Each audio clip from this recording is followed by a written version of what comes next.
शिवाय। स्वागत है आप सभी का महाशिवरात्रि पर विशेष हमारे इस खास कार्यक्रम में। मैं हूं आपके साथ नेहा सर्वेश शुक्ला। देखिए कितना अद्भुत संयोग है कि हम महाशिवरात्रि पर यहाँ पर चर्चा करें और साक्षात भगवान शिव के हम चरणों में बैठे हुए हैं। महाशिवरात्रि को लेकर आप लोगों के मन में बहुत सारे सवाल उठ रहे होंगे कि जलाभिषेक कैसे करें, भगवान शिव को क्या पसंद है क्या नहीं पसंद है, मुहूर्त विशेष वो कौन सा है, वो पौराणिक कथा कौन सी है जहां से महाशिवरात्रि की शुरुआत हुई। ऐसे तमाम सवालों के जवाब यहाँ पर आपको इस कार्यक्रम के माध्यम से हम देंगे। हमारे साथ मौजूद हैं आचार्य राज मिश्रा जी। प्रणाम आचार्य जी। जय श्री राम। बहुत बहुत स्वागत है आपका। बहुत धन्यवाद।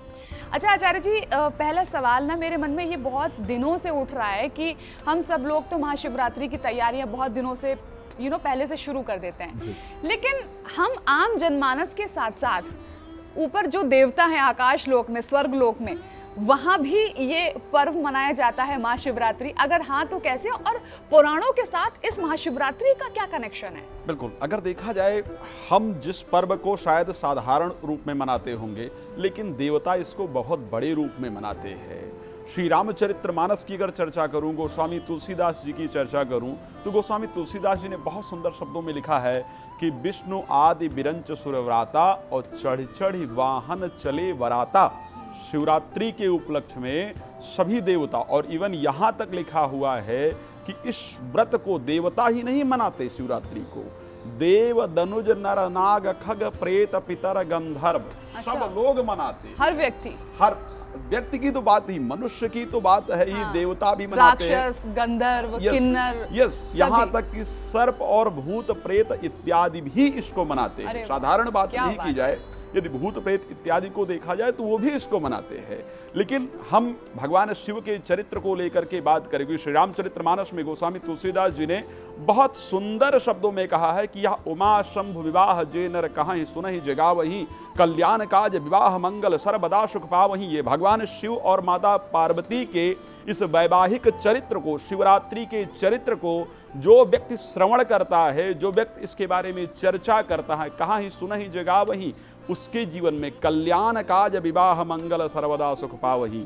संसार का ऐसा कोई कार्य नहीं है जो उसका पूर्ण नहीं हो सकता हो। अच्छा, एक मन में प्रश्न और है। मैंने कुछ लोगों से सुना है कि ये शिवरात्रि है, कुछ लोग कह रहे नहीं, ये महाशिवरात्रि है। तो ये महाशिवरात्रि और शिवरात्रि में क्या अंतर है? देखिए, क्योंकि भगवान शिव का शिवरात्रि के दिन विवाह उत्सव माना जाता है, तो एक मासिक जो विवाह उत्सव है हम उसको मनाते हैं और एक वार्षिक विवाह उत्सव मनाते हैं।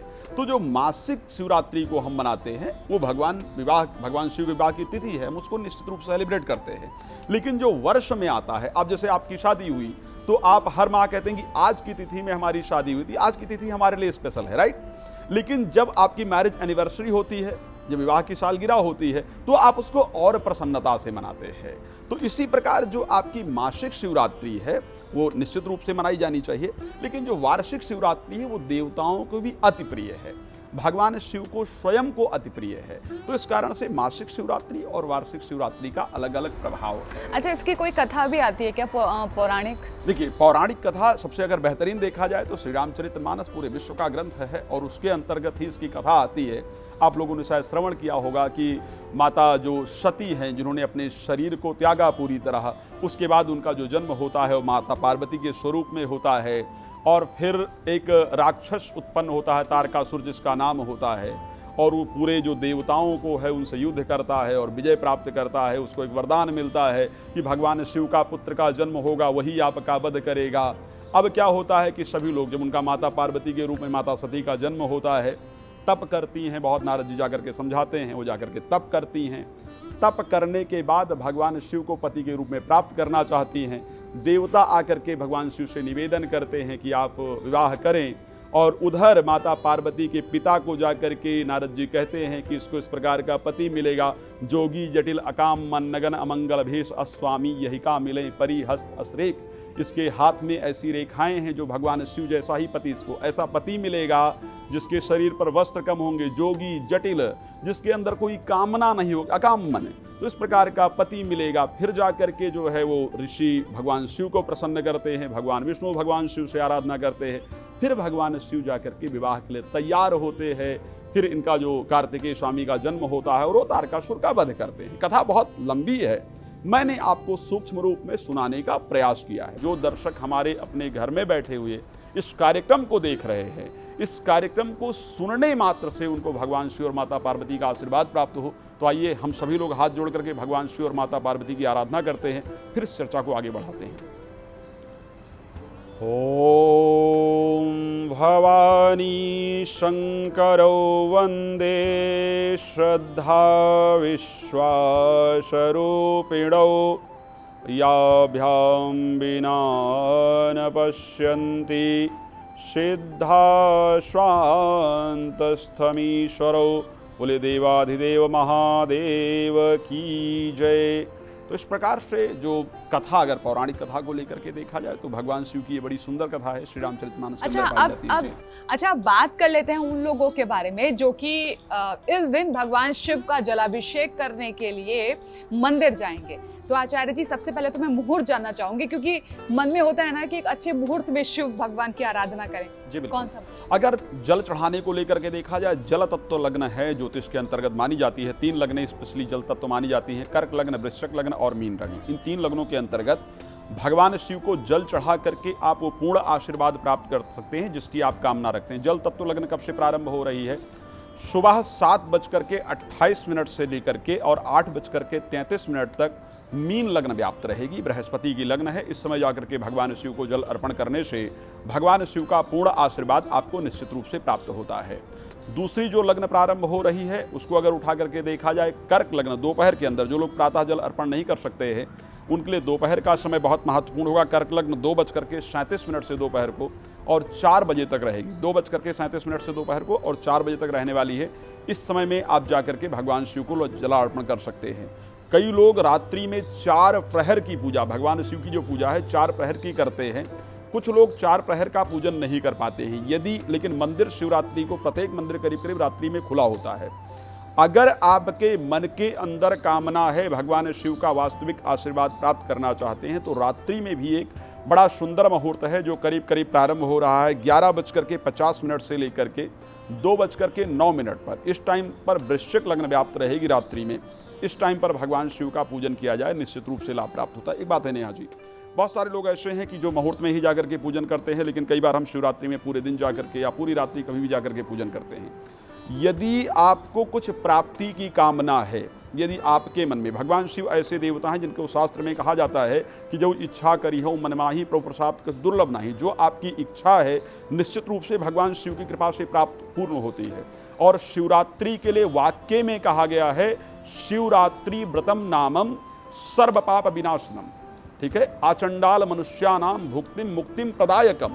शिवरात्रि एक इस प्रकार का व्रत है जो आचंडाल मनुष्यानाम, जिस मनुष्य ने अपने जीवन में बहुत सारे ऐसे कर्म भी किए हैं जो भक्ति में अच्छे नहीं माने जाते हैं, तो उस व्यक्ति को भी मुक्ति प्रदान करने वाली शिवरात्रि है। अच्छा, एक चीज़ मुझे और बताइए, जैसे कि आमतौर पर जब हम भगवान शिव पर जल अर्पित करते हैं, और क्योंकि मैंने कुछ लोगों को देखा है वो दूध की थैली काट कर, है ना, और सीधे दूध की थैली से ही अर्पित जो है दूध अर्पित कर देते हैं।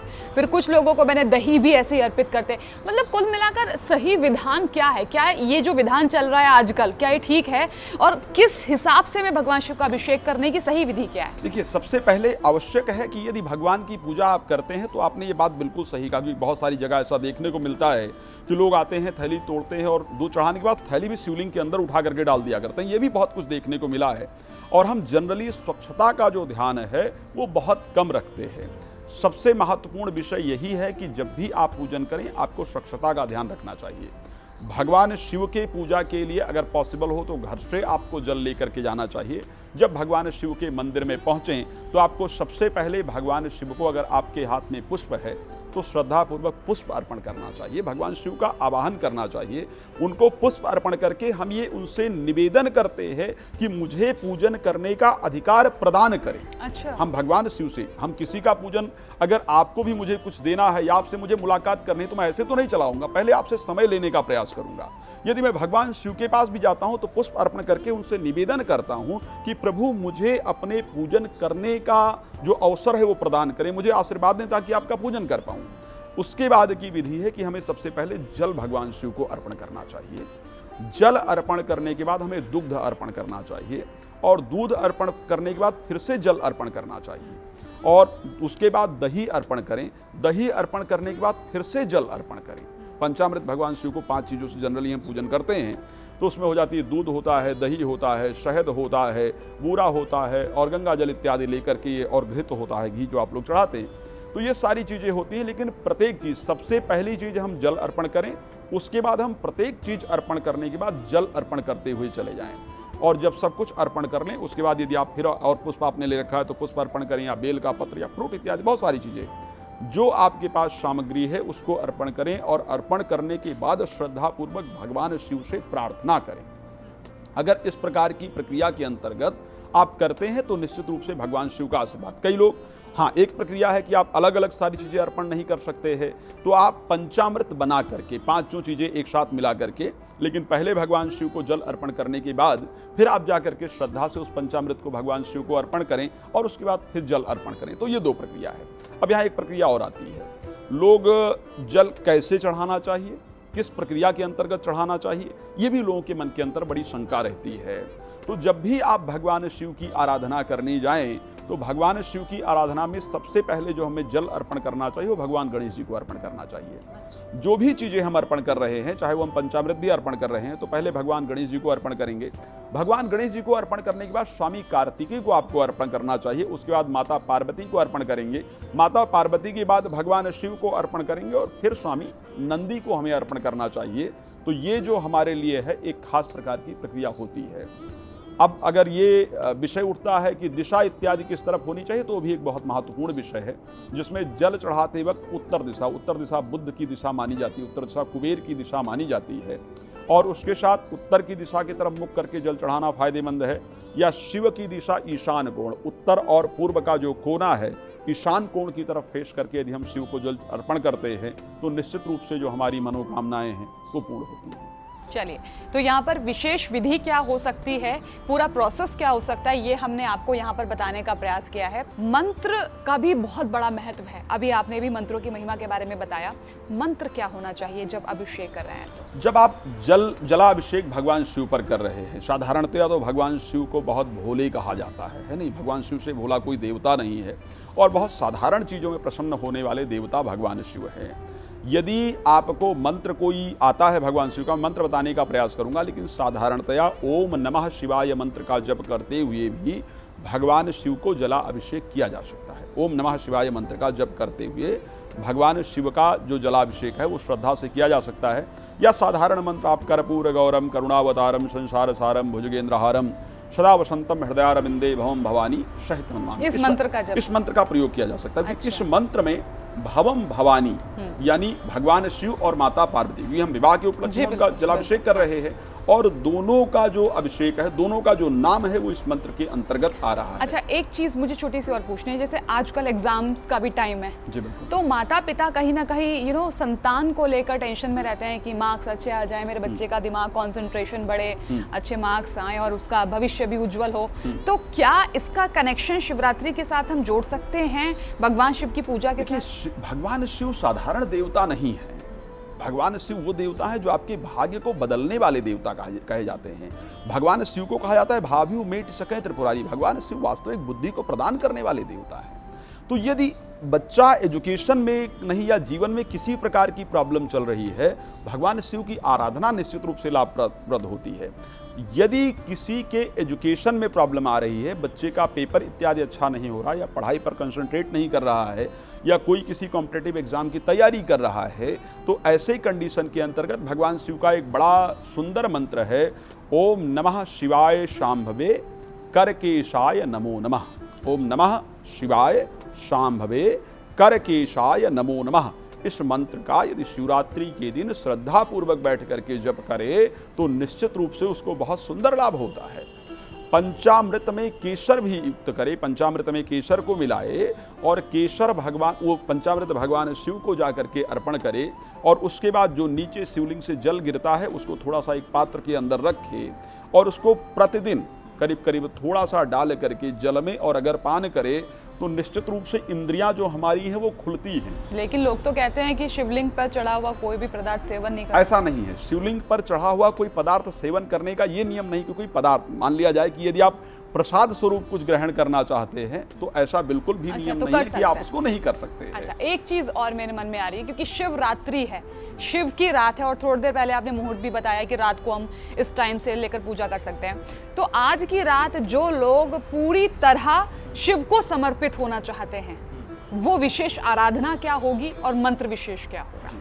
जो लोग पूरी तरह से भगवान शिव की आराधना करना चाहते हैं और वास्तविकता में भगवान शिव के आशीर्वाद को प्राप्त करना चाहते हैं, श्री रामचरितमानस के अंतर्गत उत्तरकांड में दोहा नंबर 107 से 108 है। ठीक है, श्री रामचरितमानस उत्तरकांड, रामायण जो आप लोग तुलसीदास कृत देखते हैं उसमें दोहा नंबर 107 से 108 है, जिसको रुद्राष्टकम कहते हैं। आपके चैनल ने भी कई सारे रुद्राष्टकम शायद मुझे लगा है कि रिकॉर्ड किए हैं। रुद्राष्टकम को यदि पढ़ सकते हैं तो बहुत अच्छी बात है, या रात्रि के समय, जिस टाइम हमने मुहूर्त की बात की है, रात्रि में रुद्राष्टकम लगा करके महाकाल के भस्म को प्राप्त कर लीजिए।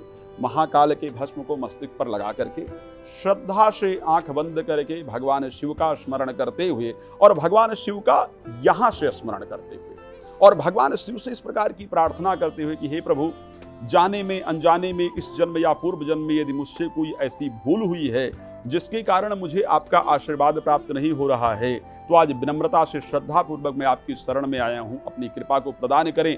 इस प्रकार की भावना रखते हुए, मन के अंदर विनम्रता रखते हुए यदि रुद्राष्टकम सुना जाए, सिर्फ श्रवण किया जाए, तो भगवान शिव में आप पूरी तरह लीन हो सकते हैं। अब मैं उन पेरेंट्स की तरफ से आपसे सवाल करना चाहूंगी जो अपनी बिटिया के हाथ पीले करना चाहते हैं या फिर अपने बेटे को घोड़ी चढ़ते हुए देखना चाहते हैं। आमतौर पर हम कहते हैं ना कि भगवान शिव और माँ भगवती की आराधना करें, तो ये शिवरात्रि उनके जीवन में कैसे और उत्साह और उमंग लेकर आ सकती है? देखिए, विवाह के लिए तो सबसे बढ़िया देवता शिव माने ही जाते हैं। वैवाहिक जीवन या विवाह के लिए सबसे सुंदर देवता माने जाते हैं।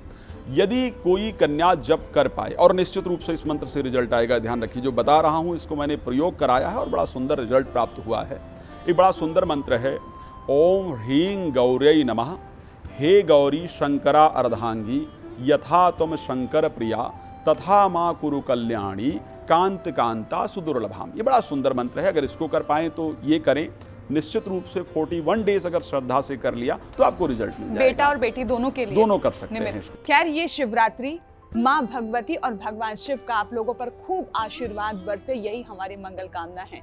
वो आदि अनादि महादेव, हर हर भोलेनाथ, इन तमाम नामों के साथ जब हम भगवान शिव की आराधना करेंगे तो यकीन मानिएगा आपके जीवन में उसका फल आपको मिलेगा ही मिलेगा। शिवरात्रि पर हमारे विशेष कार्यक्रम में आज के लिए सिर्फ इतना ही। आचार्य जी, आपका बहुत बहुत धन्यवाद ये तमाम जानकारी देने के लिए। जय श्री राम।